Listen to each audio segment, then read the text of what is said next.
To the No DQ live recap of Friday Night Smackdown for April the 9th, 2021.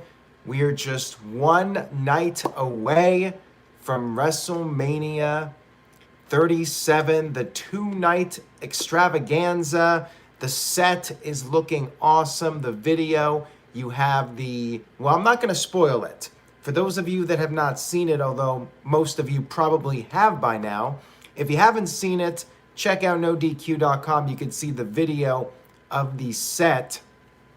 It's badass. We got the fans coming back, 25,000 each night, 2 nights of WrestleMania. I'm looking forward to this show. I'm pumped. I'm excited for the atmosphere of the fans coming back. The matches, I think, will deliver. The build-up overall was lackluster, but did WWE have a good show tonight? Let's go ahead and break it down on the last stop to the road to WrestleMania.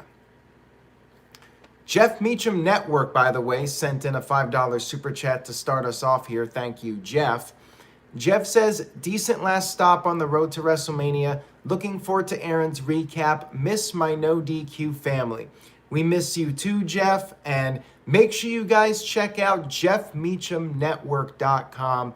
Jeff will be doing live watch-alongs. If that's your thing, you like to watch the pay-per-view and hear from Jeff as the pay-per-view is going on, check out his channel, jeffmeachamnetwork.com, for all the details on that.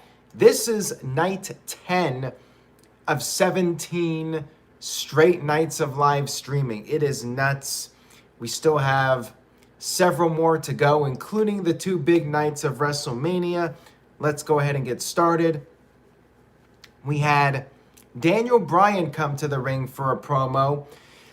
He said he's excited for the set, the excitement, for the smell of the pyro, the human air in Raymond James Stadium, and he's excited to finally hear the roar of the WWE Universe. He said he loves the Thunderdome, but nothing else compares to wrestling in front of a live crowd and winning the Universal title in the main event of WrestleMania. There's nothing like it. And he talked about how 25,000 people will be chanting yes, and that answers the question for people out there wondering, would WWE inflate the numbers? I didn't think they would because of the pandemic. It's not really a smart PR move to say, hey, we got 40,000 people at WrestleMania. You know, it's just not good PR. They're fine saying 25,000. Everybody knows there's a pandemic and they have to do social distancing and all that stuff. 25,000, you know, it's a capacity crowd with the safety measures in place. It's perfectly acceptable. So they did announce 25,000 via Daniel Bryan. Didn't try to inflate the numbers or anything. Bryan talked about how even though he's the yes man, for the most part, people have always said no to him. Does he deserve to be in WWE? No. Does he deserve a push? No. Does he deserve a WrestleMania main event? No. But as far as he's concerned, he does. And when people said he could not tap out Roman Reigns, he did it. He talked about WrestleMania being by far the biggest match of his career, which I was a little surprised he would say that, just because WrestleMania 30 was a really big deal. I know you're trying to sell 37, but I'm not sure I would have said that line. Other than that, I thought this was a fantastic promo from Bryan, and he called Edge and Reigns 2 of the most dangerous men in WWE, but Bryan himself is going to be the most dangerous and the best that he's ever been. He's got fire in his eyes and fire in his heart, and he will walk out of WrestleMania as champion. Nice start to the show. I really liked it. We had the Street Profits interviewed backstage, and they were attacked by Dolph Ziggler and Robert Roode, the Dirty Dogs. And then the other teams, Rey Mysterio and Dominic, got involved, and Otis and Chad Gable. There was a big brawl. We had our 4-way match for the SmackDown tag team titles. Mysterios did some of their high-flying stuff early in the match, and then it turned into a pretty standard tag team match with the heels working over Montez Ford. Dawkins got the hot tag, did all of his moves, cleaned house. Then the Mysterios got back into it. They hit dueling 619s to the Dirty Dogs. And then Dominic hit a big splash, but Otis broke up the count. And then you had Dawkins and Gable trading near falls. You had Ford tagging back in and hit a frog splash to Gable. But then the pin was stolen. You had Rude tagging himself back into the match. And then Ziggler hit Ford with a super kick. And Rude pinned Gable after Ford did the work. I guess we'll be getting the Street Profits versus the Dirty Dogs in a 2-on-2 rematch later down the line. Match was fine for what it was. I'm not going to complain about the finish, because at least the champs retained and got a win, and it sets up a future match. And since this wasn't in front of a crowd, fine with the heels winning here. Totally fine with it, although I'd have other teams be the champs other than Rude and Ziggler at this point. SSBS Fanboy sent in a $5 super chat. Thank you for that. I appreciate it. Says, I just got my NoDQ.com shirt in the mail today. Am I officially part of the No D crew, Aaron? Yes, you are. And he says, hashtag No D crew for life. Yes, you are. Thank you for the t-shirt purchase. I appreciate it. And to anybody else out there, if you want this mug, head over to NoDQ.com/merch. Use the code MANIA to get 25% off. You can get a mug. You can get a t-shirt. We have hats, hoodies, although the weather's getting warmer, tank tops. If you want to dress for summer, NoDQ.com/merch. The one and only Caleb Jacobs sent in an $11.80 super chat. Thank you for that, Caleb. He says, I love your shirt. Woo! In my opinion, this is his biggest match of his career and his last WrestleMania match. Well, there has certainly been a tease that this will be Daniel Bryan's last WrestleMania match as a full-time superstar. I don't think it's going to be his last WrestleMania match, but time will tell. I think we'll at least see Bryan a few more years. But yeah, this could be his last one as a full-time superstar. We'll have to wait and see. And Psycho Jet Black with a $2 super chat, thank you for that, says, when's the last time you cared about tag teams in WWE? It's been a while, unfortunately. I think they need to merge the tag team titles. I've been saying this for the longest time. But even then, you got to build up some teams and have them win some matches and stop doing this where a random team all of a sudden beats the champions to become the number one contenders. That format needs to be changed up big time. SSBS Fanboy said, how's the weather in Michigan? Really nice. It's been in the upper 60s and low 70s. I mean, it feels like Southern California weather. It's almost too hot for me now. I've actually adapted to the Michigan cold. So when it gets warm like this, it's a little bit of an adjustment now when I feel like I'm in Southern California again. Mr. Dark Fantasy with a $2 super chat, thank you for that, says, I'm here in Tampa, ready for WrestleMania 37. Well, be safe, Mr. Dark Fantasy. I hope you have fun, but stay safe. Try to social distance as much as possible. Wear your mask, all that stuff. And yeah, I hope it turns out well for you. I heard via a weather app that it might thunderstorm on Sunday, and that could be an interesting scenario. We really haven't seen a WrestleMania where it was pouring rain during an outdoor pay-per-view. So that could be interesting on Sunday. Hopefully it's not too bad. If it does rain, it's for a very short period of time. But yeah, it's looking like there could be some wet weather on Sunday. Anyways, let's get back to SmackDown. We had Bianca Belair interviewed, and she talked about having butterflies, and she's nervous, but her father told her that it's okay to be nervous as long as you are not scared. TJS with a $3 super chat says, best promo tonight, Edge, Roman Reigns, or Daniel Bryan. Anyone can win the match. Well, I agree with you. I mean, I would not be shocked if any of the three won on Sunday. And I will talk about my favorite promo in just a little bit here. We had a Big E vignette, and I'll tell you this, Bianca Belair did not have the best promo. It was all right, but, you know, it was just a short backstage promo. We had a Big E vignette. He was going around Tampa, Florida, which is his hometown. He was getting his hair cut, which is a little acknowledgement to his documentary where they showed him getting his hair cut. And that's how I knew that that was something that he did from that documentary on the WWE Network, which is now on Peacock. He talked about how he played his high school football game at Raymond James Stadium. He was outside the stadium. I liked this. I thought it was good, but I still don't think he's winning on Sunday. And now that they're bringing up the whole hometown thing, like WWE over the years, like they've been known for having the hometown hero lose at WrestleMania. And I still think Apollo needs to win or it's pretty much over for him. I'm still going to say Apollo wins the title on Sunday, even though WWE's hyping up Big E as the hometown boy coming in for the big match. We had a video package for Randy Orton versus The Fiend. You know, just fine. It's from Raw, but whatever. You wanna hype up people a little bit more. Really did nothing more for me. I mean, they did what they could for it. Didn't really think this segment was necessary, but they were hyping up everything for the show. So, you know, this was technically the go home for WrestleMania. It's fine.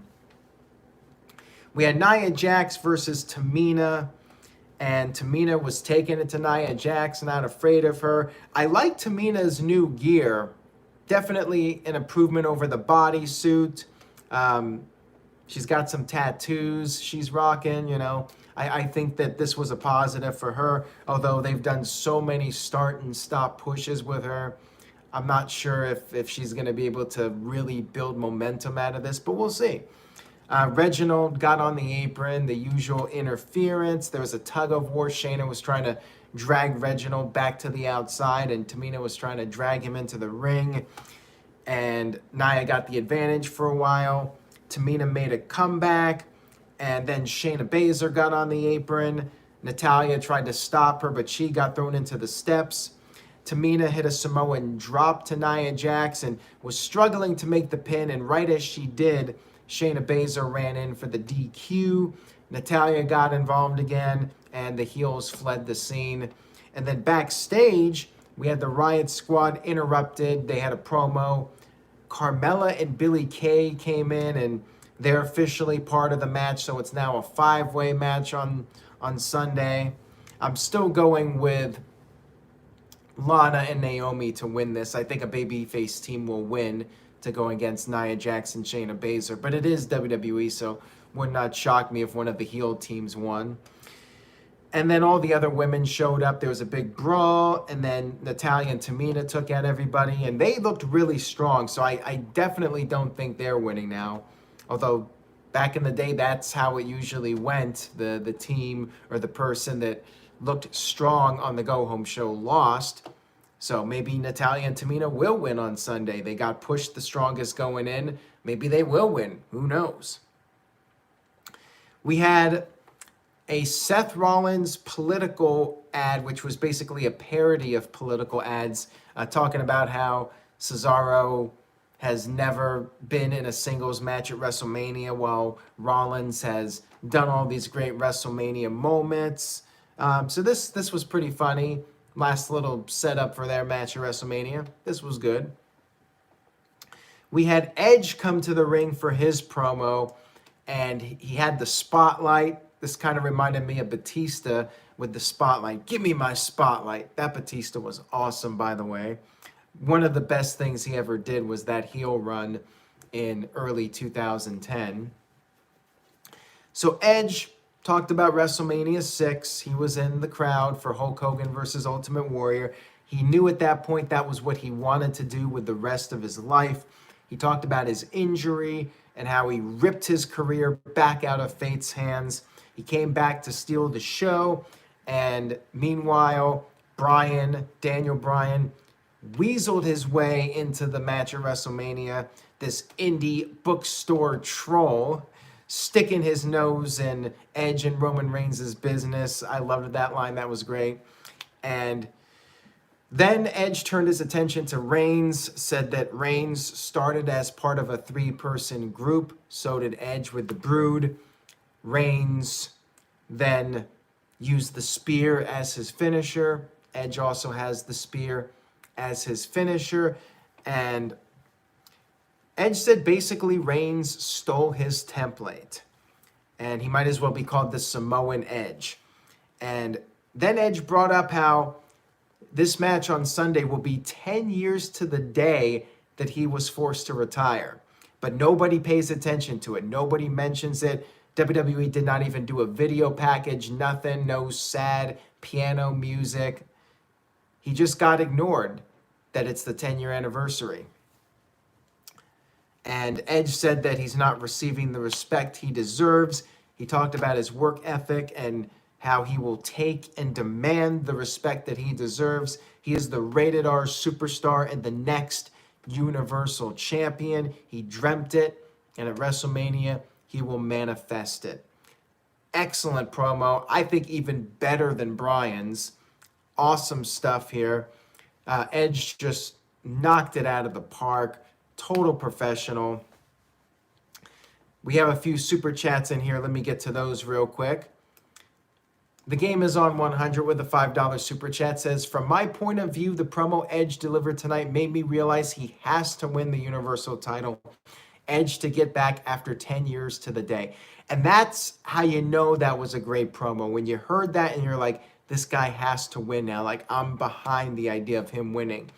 Like, when WWE can accomplish that, or anyone, when you can build it up so you feel like every person needs to win that match, that's how you know you have a winner, because only one person can win that match, but you tell the story so each person has a legitimate claim to being the winner of the match, and you want to root for that person. You want to see all three win. That's how you know you've done the booking well and you've done the build-up well. So, excellent promo here from Edge. Like I said, dude just is a total pro. Anybody who's getting into wrestling, trying to become a wrestler, train to be a wrestler, you got to watch Edge's promos, and this one in particular, because that was money. SSBS Fanboy with a $5 super chat. Thank you for that. Says, do you think the law of diminishing returns will apply to the Peacock deal sooner rather than later, vice versa, or not at all? I don't think so. I think Peacock's really happy. NBC Universal is really happy with this deal. They're getting a lot of new subscribers to their streaming service. It's a big deal for them. I think they're very happy with it. They wanted this partnership, and they got it. Mr. Dark Fantasy says, when you go to Mania, do you go to Access? No, haven't been to one. Although I always wanted to see all the props and set pieces that they put out on display. But yeah, I've never gone to one. Maybe I'll have to at some point just to check things out.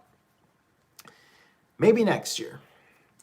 We had a Sasha Banks promo, and she said she doesn't care about what Bianca has to say. It's the opposite. Bianca cares about what she has to say, just like everyone else.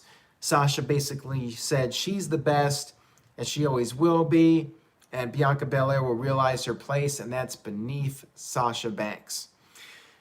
Promo was fine, but, not at the level of the guys for the Universal title match.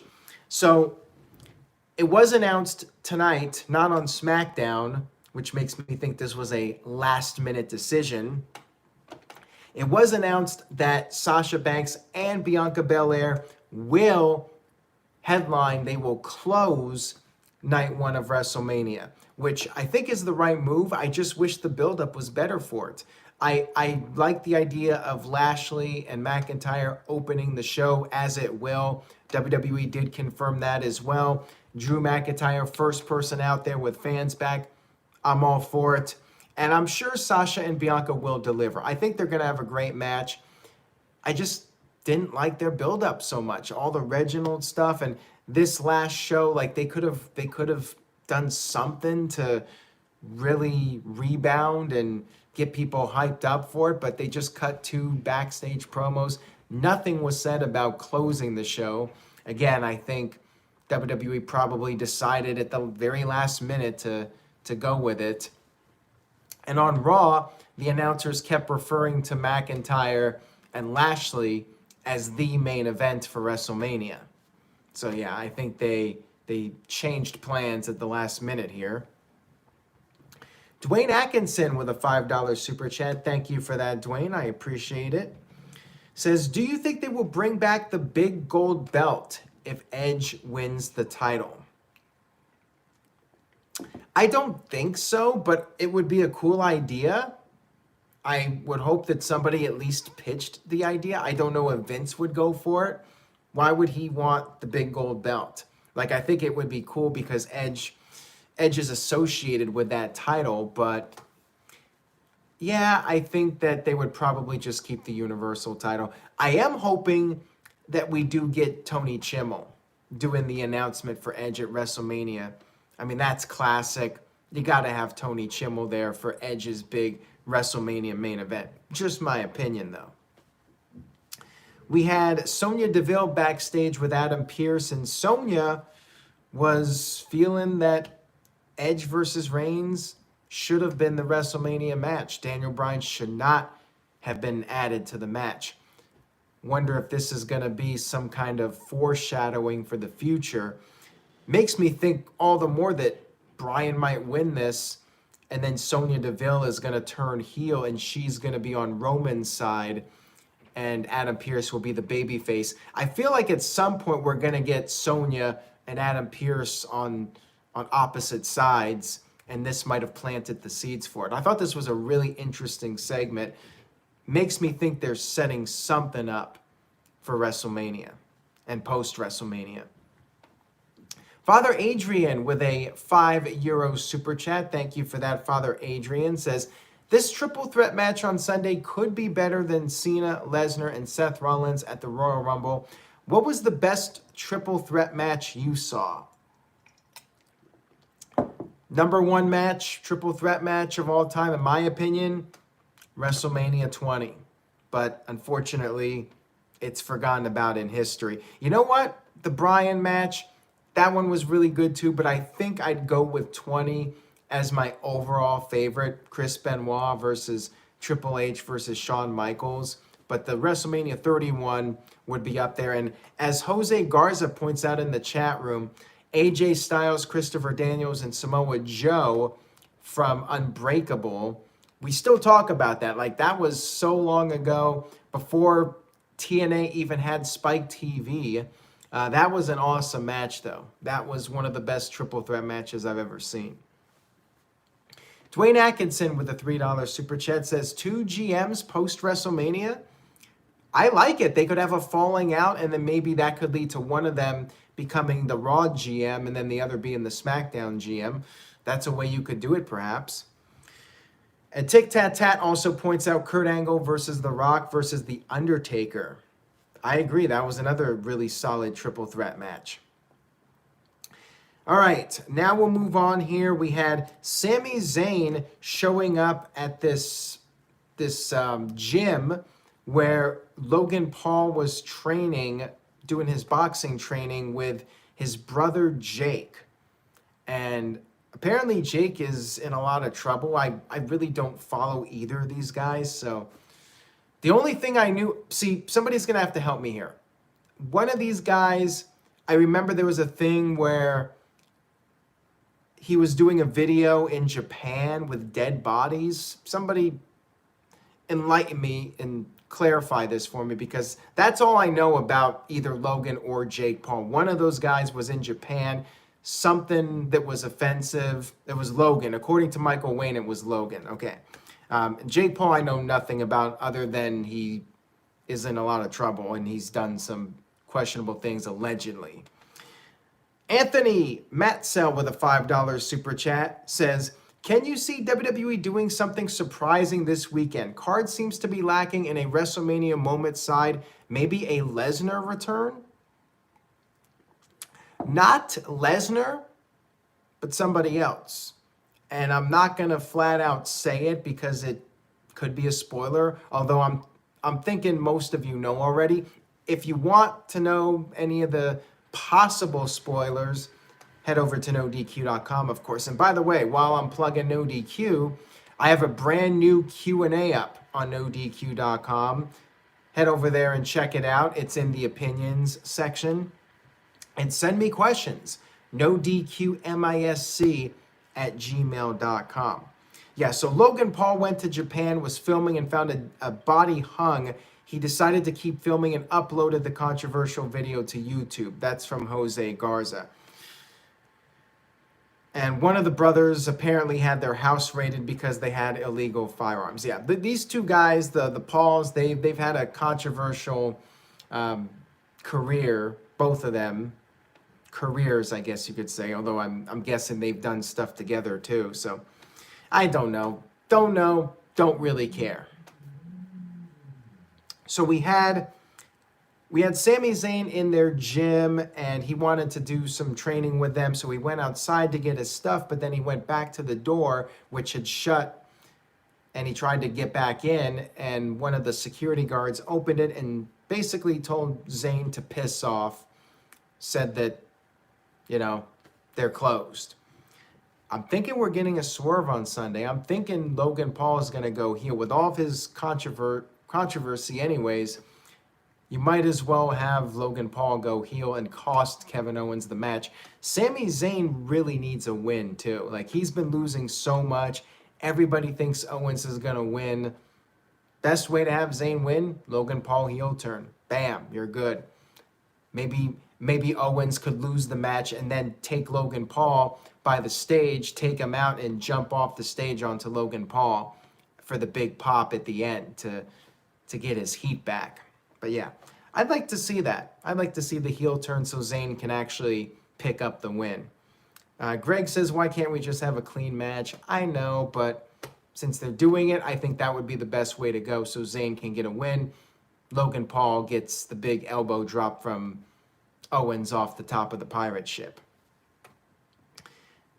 We had our Andre the Giant Battle Royal, but before that happened, Zayn was at ringside. He was upset about the footage with the security guard, and he said everything's fine between him and Logan Paul. Owens attacked Zayn as the jobbers were coming down for the Battle Royal.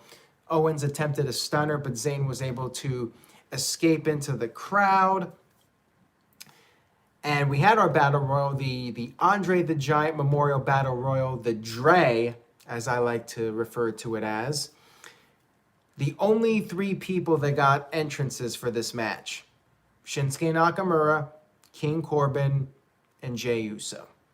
Everybody else just came to the ring, total jabronis.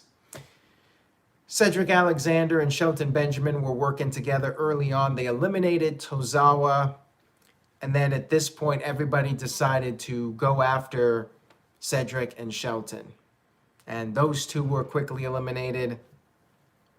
T-Bar and Mace were working together, still with the crappy gimmicks.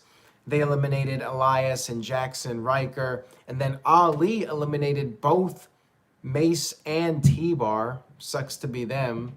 And then the final five were Ali, Ricochet, Jey Uso, Nakamura, and Corbin.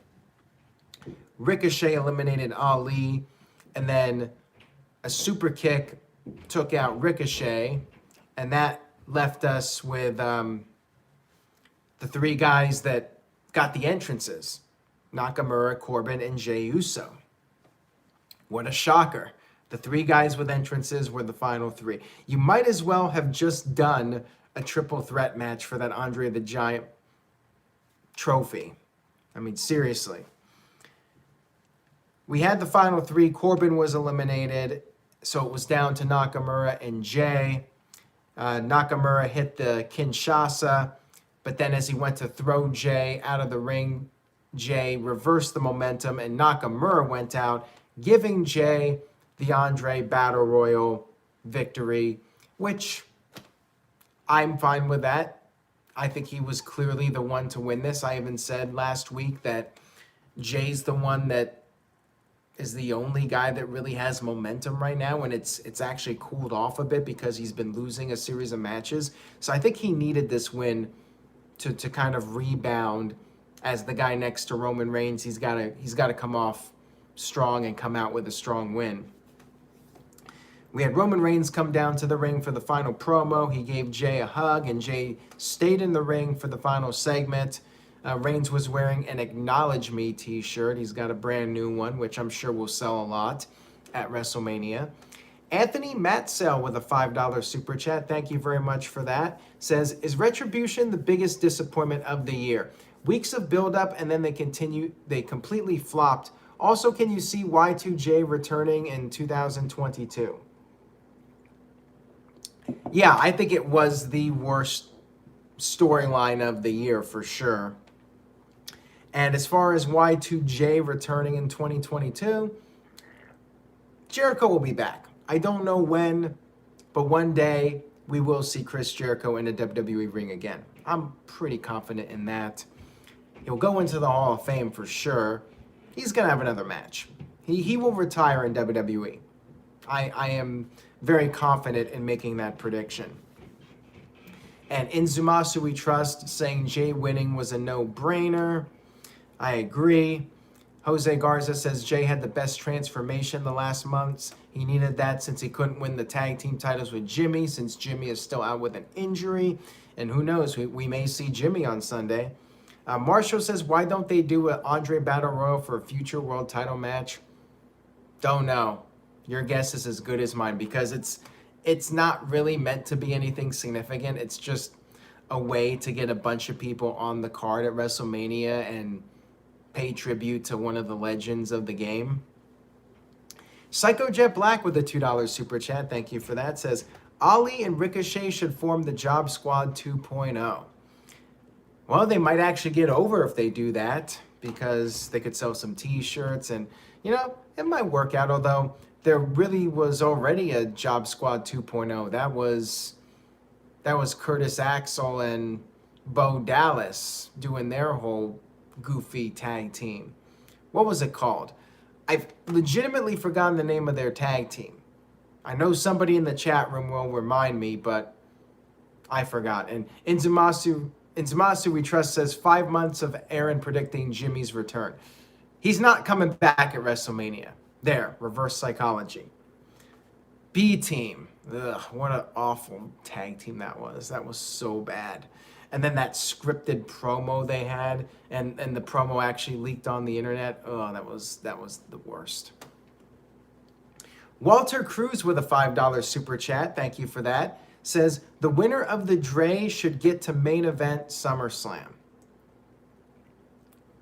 Nah. How about you just bring back the King of the Ring? Like, seriously, why did they have to do Money in the Bank again post-WrestleMania? They should have done Money in the Bank at Mania, scrapped the pay-per-view, which isn't going to have fans. Like, the Money in the Bank match with fans would be really cool. Instead, you're going to do it with no fans at the Thunderdome. Do it at WrestleMania and have Backlash in May, and then in June, bring back King of the Ring. Winner of King of the Ring gets the SummerSlam match. Bam. Bring back Cyber Sunday, too.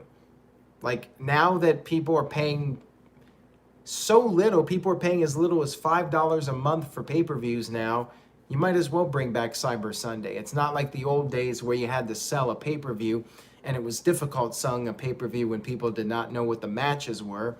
I liked the concept. I just think the timing was not right for it. Now, you can do it, and more people are using social media than ever before. Social media was still kind of in its infancy. Back then, you really only had MySpace, and Facebook was just getting started. Anyways, we had our main event segment, Roman Reigns cutting his promo. Every participant in the triple threat match had their own promo. He talked about how this is a match where he can lose without being pinned, but he's still going to show up and win like he's been doing since August. When Reigns shows up, WWE is winning. He changed the ratings for the show, made the Universal title relevant again. Bryan and Edge, they're just dreamers. And at this point, we had a "You tapped out" chant piped in from WWE. And Reigns said Bryan will never be champion. Bryan cannot make Reigns tap out. Reigns talked about Edge, how Edge's comeback story. It's going to end at WrestleMania. As far as Reigns is concerned, Reigns' story will begin. He's got a lot more to go as far as his legacy goes, because he's not a dreamer. He's a man with a golden hand. He saves careers, and he's going to wreck his opponents at WrestleMania.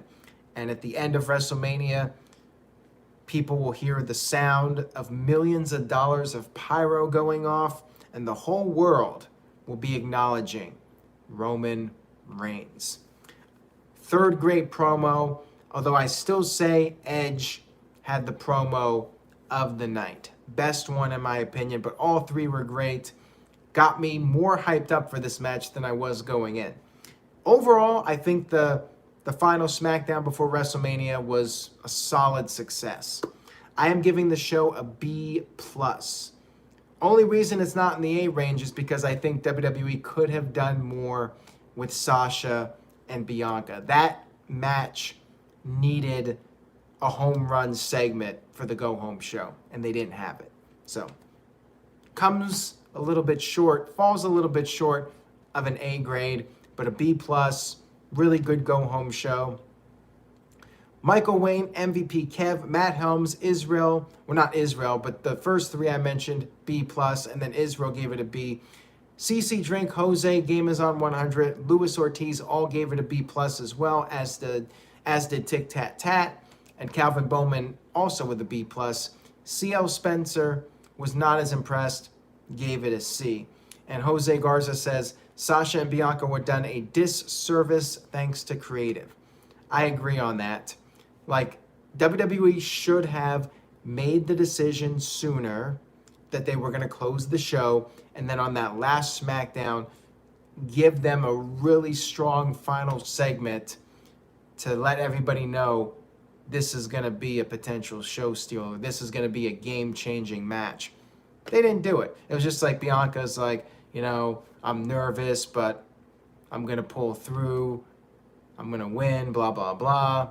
And Sasha Banks is like, I'm the best, blah, blah, blah. They could have done more to get people hyped for that match.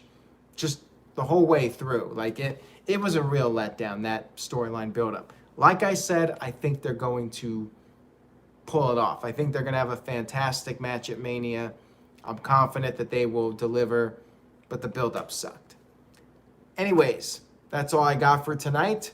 Time to take a break. Psycho Jet Black sent in a $5 super chat. Thank you for that. So stick around for a few more minutes here.